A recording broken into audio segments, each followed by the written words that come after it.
তৃণমূলের গোষ্ঠীদ্বন্দ্বে রাতভর বোমাবাজি, বাড়ি ভাঙচুর। সবঙ্গের দশক গ্রাম পঞ্চায়েতের কোলন্দা গ্রামের ঘটনা। অভিযোগ শুভেন্দু অনুগামীর বাড়ি ভাঙচুর ও লুটপাট। হামলার অভিযোগ মানস ভূঁইয়া ঘনিষ্ঠদের বিরুদ্ধে, যদিও হামলার অভিযোগ খারিজ মানস অনুগামীদের। সবং থেকে শুভেন্দু ফেরার পরই রাতেই হামলার ঘটনা ঘটে।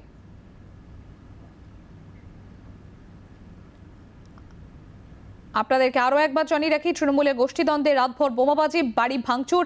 সবংয়ের দশক গ্রাম পঞ্চায়েতের কোলন্দা গ্রামের ঘটনা। আমাদের প্রতিনিধি গোপী রয়েছেন আমাদের সঙ্গে। আপনার কাছ থেকে ডিটেলস চাইবো, ঠিক কি ঘটেছে, কি অভিযোগ উঠেছে? দেখো সঞ্চিতা, গতকাল একটা শ্রদ্ধাযাপন অনুষ্ঠানে শুভেন্দু অধিকারী উপস্থিত হয়েছিলেন। সেই সময় কিন্তু কিছু সবঙ্গের তৃণমূল কর্মীরা ওখানে উপস্থিত ছিলেন, এই অনুষ্ঠান অংশগ্রহণ করেছিলেন।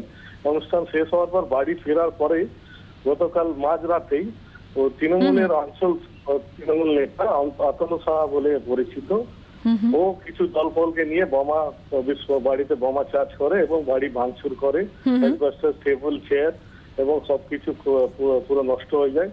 আর সকালে পুলিশ খবর পেয়ে ঘটনাস্থলে যায়, ওখান থেকে তাজা বোমা একটা উদ্ধার করে এবং ঘটনার তদন্ত শুরু করে। এই নিয়ে মোটামুটি সবং এলাকায় উত্তেজনা রয়েছে। গোপী, তোমার কাছে জানতে চাইবো, এই ঘটনায় কাউকে এখনো পর্যন্ত কি গ্রেফতার করা হয়েছে, গ্রেফতার বা আটক করা হয়েছে জিজ্ঞাসাবাদের জন্য?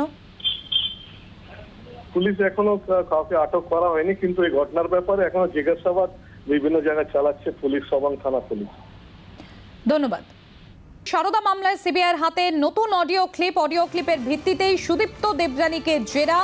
সারদা মামলায় নতুন অডিও ক্লিপ সিবিআইয়ের হাতে, আর এই অডিও ক্লিপের ভিত্তিতেই সুদীপ্ত দেবযানীকে জেরা।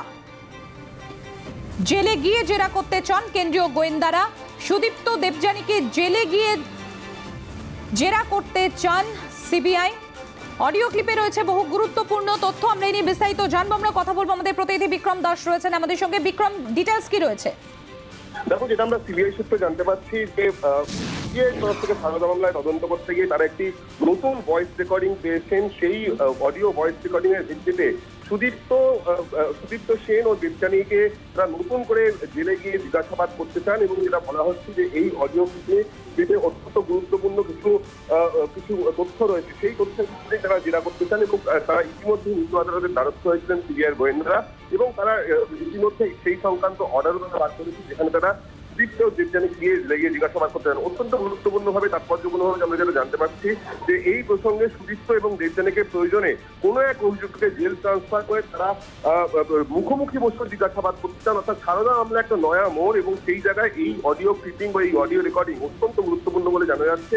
আরো যেটা আমরা আপডেট খবর এই মুহূর্তে পাচ্ছি যে এই অডিও রেকর্ডিং এর ভিত্তিতে আশিস খান নামে এক ব্যবসায়ীকে আজকে তলব করা হয়েছে সিবিআই। তার ভয়েস স্যাম্পল রেকর্ডিং এর জন্য তাকে তলব করা হয়েছে, এবং সেই জায়গায় দাঁড়িয়ে আজকে এই আশিস খানের ভয়েস স্যাম্পল নেওয়া হচ্ছে, এমনটাই কিন্তু সিবিআই সূত্রে আমরা জানতে পারছি।